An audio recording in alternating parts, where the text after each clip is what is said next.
bá parí síbẹ̀ bàbá ọkọ yín ni mo jẹ́ máa kúrò nílé ẹ máa kúrò nínú ilé Odunlade Adékọ́lá lórúkọ mi lákàtàkù òrìṣà ńlá. This is Global Updates on Fresh 107.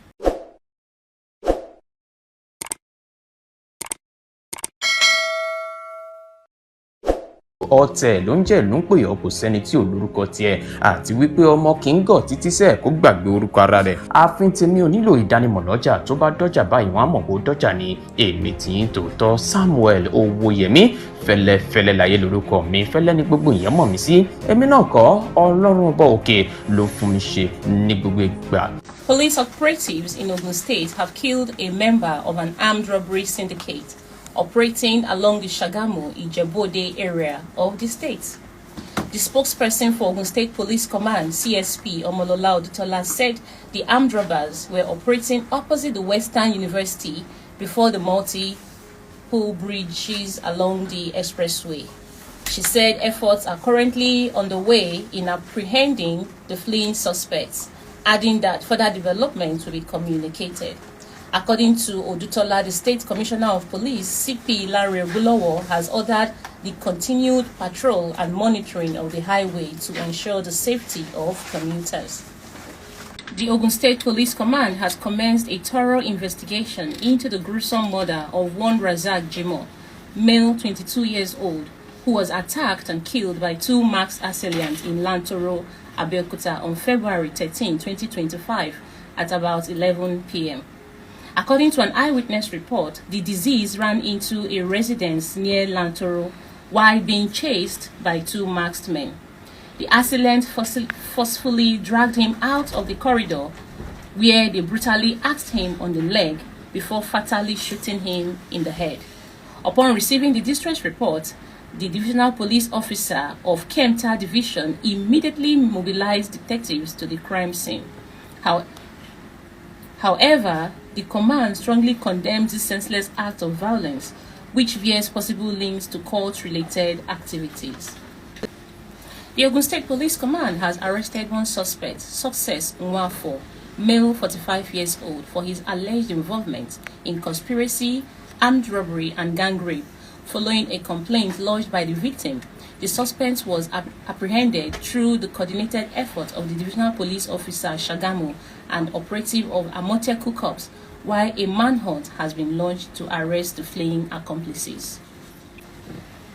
The Divisional Police Officer of Warewa has successfully made arrest in a case of conspiracy, stealing and burglary, reported by one Adelanke Olaleko male of Marlborough in Ogun State. According to Olaleko, he received a call from a SOSAFE Corps personnel at about 05:45 hours, informing him that his supermarket at Oke Afa had been burgled. Upon arrival at the scene, he discovered that his shop had been broken into and goods worth 14 million had been carted away. Upon receiving the report, the DPO mobilized detectives to the scene, where CCTV footage was obtained. The footage revealed that the night guard, Mohammed Adams male, who has been assigned to secure the premises, had opened the gate for his accomplices, following them to gain access and forcefully committing the crime. During interrogation, Adam confessed to masterminding the burglary. I am CSP Omolola, the Police Public Relations Officer for the State Police Command. Thank you so much for listening. Good afternoon. Èmi ò lè jẹ́ kẹ́nìkan wá pa mí nínú ilé yìí. Ẹ máa ní sùúrù. Wo ọdún. Ẹ máa ní sùúrù. Mi ò ní sùúrù mọ́. Mo ń jáde nínú ilé yìí fún àwọn ọmọbìnrin yìí. Finally. Ẹ má jáde. Mo ń jáde. Tó bá wù ẹ́, máa kó wọn lọ sílé ọ̀dọ̀ ẹ. Tó bá wù ẹ́, ibi tó bá rí. Tó bá dẹ̀ wù wọ́n, kó gba ibi tó bá rí lọ. Èmi náà mo fẹ́ lọ ṣe ilé ayé mi. Ẹ mọ̀ kán sọ pé sùúrù la fi ń ṣọkọ obìnrin. Láyé àtijọ́. Ilé wo lẹ fẹ́ kí n kó wọn lọ sí? Agídí lèèyàn fi ń ṣe ọkọ obìnrin láyé òde òsì. Láyé àtijọ́ lèèyàn fi sùúrù ṣe. Téèyàn bá ní sùúrù jù lásìkò yìí, àwọn ọmọbìnrin wọ́n á pín èèyàn lẹ́mìí. Ẹ ní sùúrù náà. Ẹ jẹ́ kí n kọ́kọ́ bi wọ́n léèrè. Ìjọba yẹn máa ẹjọ́ yanjú ẹ̀. Ọ̀ní. Ẹgbẹ́ àsokùn èmi kàn ń dálé yín o. Dálé yín ló lóhùn bínú jáde o. Mo ń jáde. Àbúrò ló fẹ́ replace mi. So àbúrò mi ló tún fẹ́ replace just like that. láì tí ìkú mi ò ti tún wẹ́ni tó máa ṣú ẹ. Kí n ṣe tó mi náà love you. I don't want to leave the family. Ẹ jẹ́ kí n get one right. Ẹ jọ̀ọ́. Ẹ ló Ọ̀ní. Ọ̀ní ẹ̀gbọ́n mi. Ọ̀ní wà. Lóòótọ́ ká pàtẹ́rẹ́tì. Ṣé ìdúró mi wù yín? Ẹ má bínú. Ẹ̀gbọ́n mo fẹ́ get nǹkan kan ni. Mo fẹ́ get ẹ ní sùúrù. Ṣé ríngì tònú yín yóò dá mo béèrè question lọ́wọ́ yín ṣé dúró. Èmi gangan lè bá dojú kọ. Arẹwà èmi gangan lè bá dojú kọ. Arẹwà. Ó kàn sunkún rojọ́ ni. Arẹwà ìyá nílẹ̀ yìí. Ẹ farabalẹ̀ náà. Ó dà kò sí wàhálà. Ẹnu ẹ̀ láwàá. Jọjọ tó bá fẹ́ jọ̀wọ́ mú ni kò jọ̀wọ́ mú jẹ. Jọjọ. Ẹ máa fẹ́ dọ̀rẹ́ báyìí. Àyàn bí ìyẹn kọ́. Ìbéèrè yẹn náà ni Ikọ́ tó dá ohun ni. Ẹ̀bẹ̀ ni jọjọ fọwọ́ di tiẹ̀. Bẹ́ẹ̀ bá ti dáhùn béèrè mi Ó máa jẹ́ jẹ́ mọ̀ kọ́kọ́ wípé yín àwọn lọ. tá a gá mọ̀ ẹ̀yin tẹ̀dẹ̀ kúrò mọ́ra yín jọ wò. Àyè kí ni ìtumọ̀ yẹn? Nǹkan tó bá jọ lójú tiẹ̀ ni. Odunlade, mo fi léyìn lẹ̀ fún yín. A ní ẹ má ì lọ. Ó ti wá yé mi báyìí. Ẹ ti ń tó ogún mi Ẹ máa lójú mi. gbọ́, ẹ máa gbọ́. Ó dáa kẹ́ ẹ dúró kẹ́ ẹ rí bẹ́yìn yín ṣe máa rí. Ẹ má ì lọ. Ẹ ní sùúrù. Question tí mo fẹ́ béèrè láti lè jẹ́ kẹ́ ẹ mọ bẹ́yìn tẹ́ ẹ Wọ́n ti bọ̀ fẹ́ wá máa bá. jogún ẹ̀. Ẹ ní sùúrù. Ẹ ní sùúrù. Ok. Ẹnu ẹ̀ láwàá. Ṣé bọ́ máa ní ilé làpò tí ń jókòó dé yìí? Láyé àtijọ́. Mi ì fẹ́ kí ṣòro jókòó dé yìí lé. Ok. Wọ́n á bẹ́tà kẹ́ ẹ fojú Ó ara tó yín. yàtọ̀ lé ìbò ṣe fẹ́ tó mo fẹ́ wò. Ẹ̀hún náà ni mo ṣe bẹ̀rẹ̀ láti bẹ̀. Tó Ẹ pè mí ní Ọ̀ní lẹ́ẹ̀kan. No mistake ni. Ṣé mistake ni? What's the verse? Ẹ ti mọ̀ mí lábúrò ọkọ yín. Ó kò jẹ.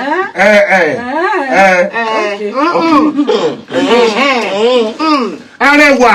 Àtìpà pé ìyálé àwa nìyẹn. Arẹwà. Bọ́mọkùnrin bá dá ó yẹ ká sọ. Èwo nù ẹ̀ ń bẹ̀? Ẹ ti pé Sọ́kọ yín àbẹ́ mi? ẹ sọ pé Jésù. àpèjúwe ni. Jésù. mi ò dá lọ́wọ́ ìwọ náà mọ́ àbí. No, mò ń jẹ́ láti ṣàpèjúwe fún ẹ ni. All right. Tọ́ bá ní èèyàn ní làákàyè ẹ̀yẹ ni. Tọ́ bá ní èèyàn ní ọpọlọ ẹ̀yẹ ni. Láti pè mí wá sínú ilé yín pé kí n wá settle kéèsì yìí, ẹ fẹ́ fi mọ.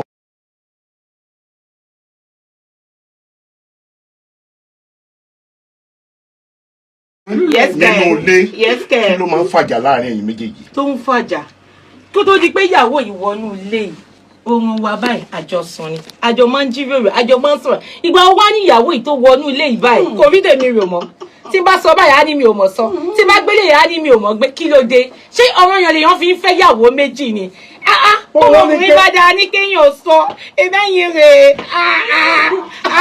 gòkè ibo ni wọ́n ti yan tiẹ̀ ibo ni wọ́n ti yan tiẹ̀ adé sọ òde ní òmò kan. Mi ò yẹn dáadáa mọ́ nìyẹn o. I like it. No problem, no problem. Ṣé báwọn family ń gbọ́ Mo báyìí? léyìí tó.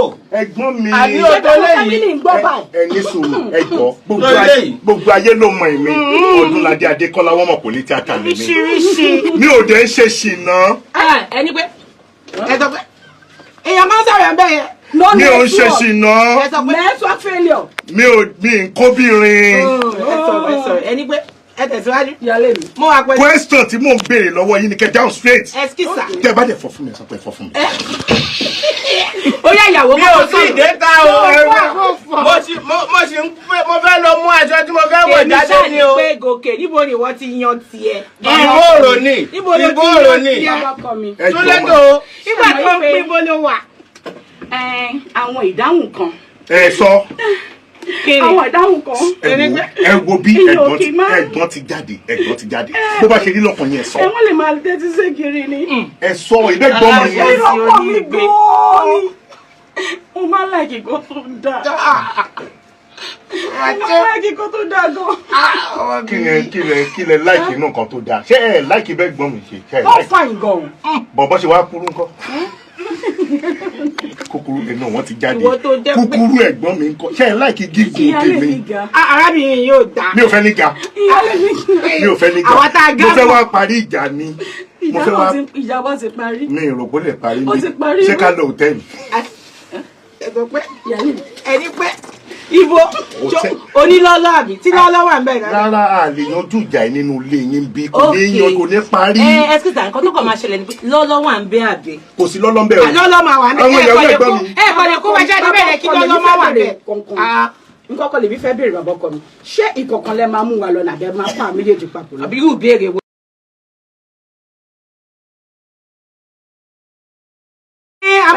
lè jọ lọ. A máa tẹ̀lé wọn lọ ni. A máa lọ ní kọ̀ọ̀kan ni. Ìgbà bá a máa wọlé pọ̀ ni. Ṣé máa jẹ́ kí n sọ̀rọ̀? A máa wọlé pọ̀ ni. A wọlé pọ̀. Ó dà wọlé pọ̀. A máa wọlé pọ̀ ni. A máa wọlé pọ̀ ni. Tẹ́nu mi ò bá ti ká yín láti parí ìjà ìlẹ́rọ̀ máa pẹ̀lú mi wà tó máa parí. Ẹlòmí ò wọ́n nílé ìwà ìmọ̀. Lọ́dọ̀ tèmi o, àfẹ́ lomi. No problem. Nínú ilé. Mo ti rí pẹ̀lú ẹnu mi ò ká yín máa pé bàbá alákùnrin wa kó wa parí ẹ̀ fún yín. Excuse me. Everybody ò gbọ́dọ̀ dá sọ̀rọ̀ yìí. Family tiwa. Everybody ò gbọ́dọ̀ dá sọ̀rọ̀ yìí. Kí ló ń fa ìjà láàrin yín? Simple. Ẹ sọ. Kì í ṣe nínú ilé tiwa ènìyàn kọ́ máa wá pẹ́ nìkan wá tó máa bá wa yanjú ẹ̀. Tèmi ni pé a fẹ́ pín oorun ni sà. Ẹ fẹ́ pín oorun. Bẹ́ẹ̀ni. Ẹ fẹ́ pín oorun. Bẹ́ẹ̀ni. Ta ló sùn gbẹ̀yìn? Wọ́n lè yanjú ẹ̀, ìyàwó ló sùn gbẹ̀yìn. Ló sùn lọ́dọ̀ wọn gbẹ̀yìn. Àmọ́ àtìyálédè mi jẹ́ mo máa ń fi àwọn àyè kọ̀ọ̀kan lè àmọ́ ní ìsìn báyìí ó ti wá so mi. Bàbá ọkọ mi. Àyè tó ń lò ti pọ̀ jù. Bàbá ọkọ mi. Màá. Ẹ béèrè kan lẹ́ẹ̀kan. Ìyálé mi ò dẹ̀ dáhùn o. Ẹni kí ló ń dé tó wà tí ọkọ mi jọ ń jà. Wọ́n dẹ̀ ń sọ bẹ́ẹ̀ wọ́n dẹ̀ fèsì sí. Ó ní kí ló ń fa ìjà nínú ilé? Wọ́n dẹ̀ ti sọ. Wọ́n ní oorun ni. Ẹ má bínú, ẹ̀yin lẹ sùn gbẹ̀yìn. Òun ló sùn gbẹ̀yìn. Àwọn náà fẹ́ sùn sí. Èmi wo dẹ̀ fẹ́ sùn báyìí. Mo wá fẹ́ béèrè question kan lọ́wọ́ yín. Ẹ jọ̀ọ́, ṣé ẹ mọ gálọ́ọ̀nù kíní ọmọ ọkùnrin ọkọ yín ni? Bí gálọ́ọ̀nù ìgò kẹrosíìnì. Ní tí wọ́n drum tèmi o. Ẹni pé ẹ̀gùn ló lọ bẹ́ẹ̀ náà ó lọ floor náà. Drum tèmi. Bẹ́ẹ̀ni pọ́ọ̀tù láwà tá a máa fi dáná. Bẹ́ẹ̀ni. Tó bá ti jẹ́ pé ti kerosene ni tẹ̀gbọ́n mi wà náà wà ó. Ṣẹ̀ṣẹ̀ pa wọ́n. Ṣé bẹ́yìn máa ń jọ ẹyin tútù mu? Ẹ lè mú bẹ́ẹ̀. Mo jẹ ẹyin mu lójú yín rí. Mo kọ́ ọ́ rẹ̀ ni. Pádọ̀ bá sí alẹ́ ń sọ. Bóyá máa ń jọ ẹyin mu. Mi mọ̀ bóyá ẹyin máa ń jọ ẹyin tútù mu. Ṣáwọn máa ń jọ ẹyin tútù mu? Ó máa ń jọ ẹyin tútù mu. Kí ni ìtumọ̀ ẹyin tútù? Àti pé ó tún máa ń roko gbogbo etí odò kò mọ́. Ó mú kóró. Ó máa ń roko dáadáa. Ṣé bàbá mi ti rìn jìnnà jẹ́ fún wọn lórí àgbo? Abálájọ tí ìjà ò parí nínú ilé àti títú. Ẹni sùúrù ẹjọ́ o. Mo wá parí ìjà ní ẹ̀jẹ̀ ń parí ẹ̀ o. Ẹ ká lẹ́jàre ẹ̀yin èèyàn mi. Ètò ń lọ o. Àmì o. Ara lé. Dádì yìí ti bínú fi lélẹ̀. Kí ló ń ṣàwọn ìyàwó tó ń pariwo ń bẹ̀rẹ̀ gan? Kò yé mi, òun náà là ń gbìyànjú. Wa lè tó yẹn lẹ́ ń ké lẹ́ ń ṣe yọ̀pọ̀yọ̀pọ̀ báyìí. Ṣé kò tó torí ni? Dádì yín tó lọ fẹ́ ìyàwó méjì, àwọn náà gbọ́dọ̀ ti múra lẹ̀ tẹ́lẹ̀tẹ́lẹ̀. Dádì yín ẹ̀gbọ́n tèmi ni. Mo ti sọ fún dáàdì mi náà tẹ́lẹ̀, ìpè dáàdì mi gan ni ò fẹ́ kí ló ń fi ìyàwó méjì ṣe gan. Ó sùn mí o. Ọdún tẹ́lẹ̀ ni pé ìyàwó ilé tẹ́lẹ̀ ni ó gbé dáàdì mi lẹ́sìn.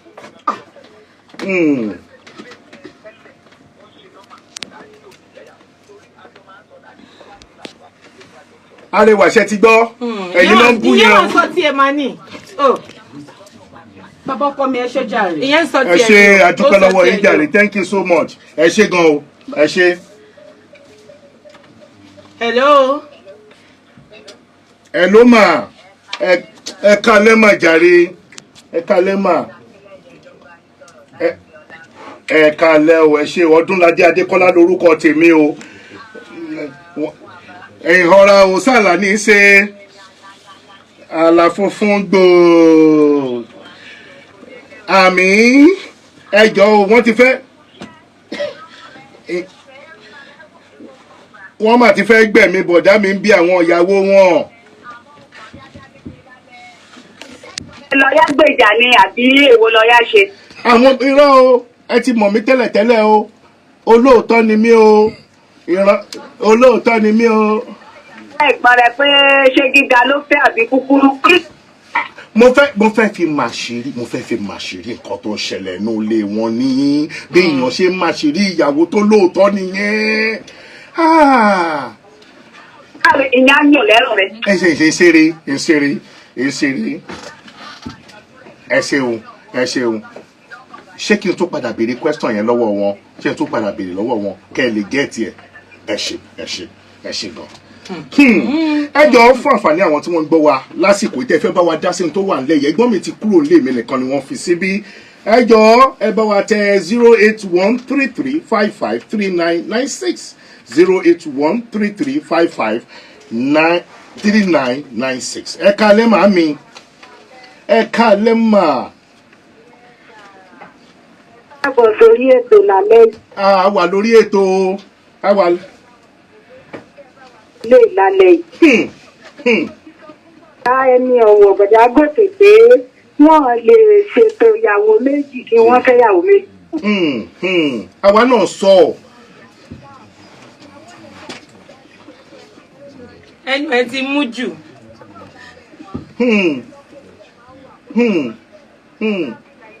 Ó ń bẹ òwe apẹlẹnu yín òwe Mami apẹlẹnu ó ti yín. sọnù o. Ẹjọ jẹ́ kí n wọ́n apẹlẹnu yín ẹ má dá wọn lóhùn. Ẹ ṣe gan màmá yanjú ẹ máa bá abẹ́tò lọ máa yanjú ẹ gbọ́n sìn ẹ gbọ́ bí mi máa yanjú ẹ fún wọn. ẹnu ẹ láwa ni. ẹjọ Kò sí nǹkan tó jọ. mi ò fẹ́ kí mi ò fẹ́ káwọn èèyàn wa tí wọ́n ń gbọ́ ètò yìí Kò sí wàhálà. kọ́ máa rí bí wípé ẹnu mi ò ṣe kí ni ẹnu mi ò ká yín. Ẹ padà jíṣẹ́. Mi ẹ bá gbọ́. wa yanjú ẹsẹ. Ẹ padà jíṣẹ́ sẹ̀. Ẹ ṣe wọ́n ní oorun ní ìṣòro àwọn Èmi ò mọ̀. kí ni ohun tó ń fàjà lọ́dọ̀ tí yín níṣẹ́jú kan. Nǹkan tó ń fàjà lọ́dọ̀ tèmi ò ju wípé kí ìyàlẹ́ mi náà kàn náà máa bọ́ sí kíchìn kàn náà máa dáná fún ọkọ. ṣé ń gbára. Kó fi ọkọ mi lọ́kàn balẹ̀. ṣé ń gbára. Nǹkan tèmi fẹ́ nìyẹn o. Bẹ́ẹ̀ni. tó tẹ fẹ́ nìyẹn. Mo tí mo fẹ́ nìyẹn. Ó dà ṣé ẹ faramọ́ bẹ́ẹ̀ mo ṣe máa fara mọ́. kí ló ṣe ohun tí ò lè máa dáná fún wa nílé. lójoojúmọ́. bẹ́ẹ̀ ni àti ìyàwó nínú ilé yìí. Kí lẹ́yìn jẹ́ ìyàlẹ́ fún nínú ṣé ilé? kò ṣé mi máa dáná fún ẹ ní lójoojúmọ́. Pẹ́sẹ̀ ni dáná fún ohun mi. àjẹ́ Ẹ máa gbọ́. kúnlẹ̀ síbẹ̀ yẹn kó káwé sókè. ẹ jẹ́ Nínú ilé yóò ẹni kó kúnlẹ̀ síbẹ̀ kó káwé sókè. ẹ jẹ́ ìsàṣírí ìyáálé ló ń sọ̀rọ̀ náà. ẹ jẹ́ ìsàṣírí fún Èmi mi. ìyàwó. nígbà tẹ́ ti lè sọ wípé káwọn máa dáná lójoojúmọ́ yẹn ẹni bá ń dáná tó bá ń dààmú lójoojúmọ́ ṣe máa kúkú yọ̀ǹda kí ní oorun yẹn fún ọ. níbo ló ti ń ṣe Fine. níbo ló ti ń ṣe tẹ́ ẹ bá ti ní yọ̀ǹda níbo níbo ẹ̀yin fẹ́ máa mú níbo ló ti rí. ẹ̀yin fẹ́ mú kinní wọn bẹ́ẹ̀ni káwọn máa dáná. torí èmi ni mo ní láti lẹ̀. Kò sí nǹkan tó jọ. èmi ni mo ní èmi ni wọ́n wíìlì ẹ̀ fún. ìgbà tí wọ́n mú sista ìdè tán mú ọ̀nì dé wọ́n fà lẹ́yìn lọ́wọ́ ẹ̀gbá ẹ sọ pé tó mú ọ̀ní wàn. ọ̀nì ọ̀ní wàn. I am the only one. Then nobody can take it. ta ni ọ̀nì tù. èmi náà ní tù. Only tonight. ẹ̀yin tẹ̀lé yálé ṣẹ́ni tó ṣe ń roko bára yìí ṣẹ́yin ní tù ọ̀nà tí wọ́n lọ ẹ̀yin ní jà tù ìyàwó yín ni wọ́n. gbọ́ngé ni mo sọ pé ọmọ pupa tó lọ gbé wálé yìí ṣe problem. ẹ It's a kalẹ̀ problem. ẹ jẹ́ kí n dáwọ́ èèyàn mi lóhùn ẹ kalẹ̀ o ẹ ṣe gbọ̀njàre ẹ ṣe. láti àárọ̀ mi lùgbọ́n bá ń tókò. bàbá mi Túwálé ẹ kalẹ̀ ṣe gan ẹ ṣe tẹ̀ ń bá wa bá ètò yìí lọ o ẹ jọ̀ọ́ wọ́n fi mí lẹ̀ sílé ni wọ́n ní parí ẹ̀mí ò rí parí báyìí o. parí ẹ̀ lágbára lọ. báwo ni màá ṣe parí ẹ kàn sọ kankan fún mi.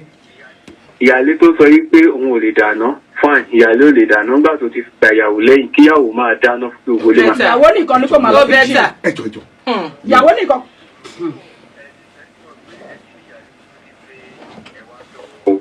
tó bá ṣe òkè ìyáálé yẹn kéré tó ìyáálé ní ìyáálé máa jẹ o. àwa nìyẹn.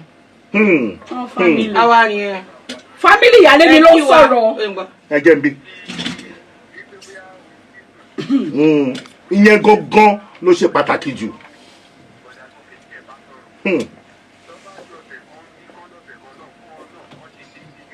ẹ jọ̀ọ́ mo fẹ́ béèrè lọ́wọ́ yín ṣé ẹ ti marry ẹ ṣe orí yẹn pé ṣé ìyàwó kan lẹ ní girlfriend ńkọ́ báwo lẹ ṣe ń ṣe láàrin wọn màá lè mọ ọmọ ìfẹ́ dá sọ̀rọ̀ yìí ẹ má parọ́ èmi àti yín nìkan là ń gbọ́ ohun tá à ń sọ.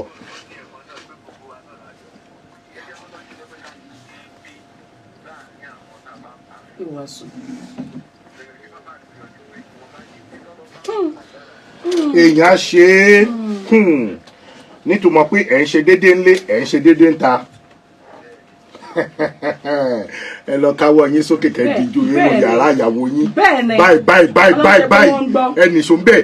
Àní fámìlì ìyálé mi ni wọ́n. ẹ jẹ́ Fámìlì ìyálé mi ni wọ́n ṣe ni má sọ bẹ́ẹ̀. ẹ jẹ́ ń báwo èèyàn sọ̀rọ̀ ẹ kálẹ́ o yes sir ẹ rọra sir mi ìmẹ́jọ́ dá mo ti ẹ má bínú ẹ bá mi dá bẹ́ẹ̀ yá ọ̀rọ̀ àwọn ìlú àwọn méjèèjì mo fẹ́ kẹ́ máa bọ̀ lálẹ́. kọ́ máa bọ̀ ń bo.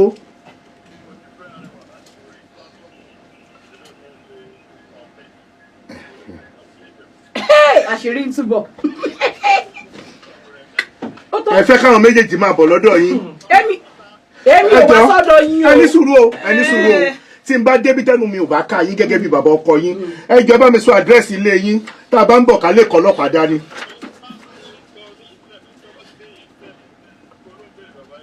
tí n bá ti dé ìlú tẹ̀dó iye tẹ̀dó ẹ jọ̀ọ́ ṣé arẹwà gangan lẹ fẹ́ ṣé ẹ ti rí píkṣọ arẹwà rí. ọbẹ̀ yẹn ni.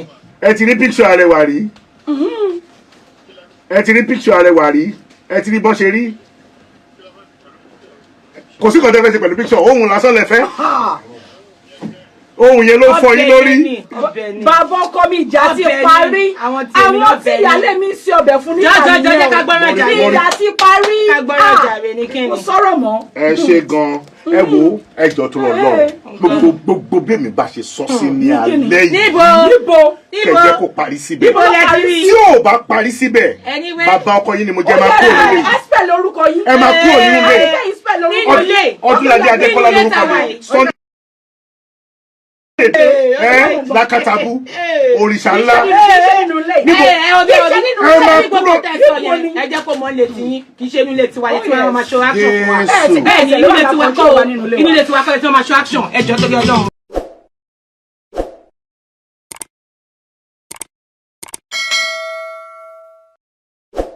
ọ̀tẹ̀ ló ń jẹ́ ló ń pè ọ́ kò sẹ́ni tí ò lórúkọ tiẹ̀ àti wípé ọmọ kì í gọ̀ títí sẹ́ẹ̀ kó gbàgbé orúkọ ara rẹ̀. ààfin tèmi ò nílò ìdánimọ̀ lọ́jà tó bá dọ́jà báyìí wọ́n á mọ̀ bó dọ́jà ni èmi tí ń tòótọ́ Samuel Owóyẹmí fẹ́lẹ́fẹ́lẹ́ láyé lórúkọ mi fẹ́lẹ́ ní gbogbo èèyàn mọ̀ mí sí èmi náà kọ́ Ọlọ́run ọba òkè ló fún mi ṣe ní gbogbo ìgbà.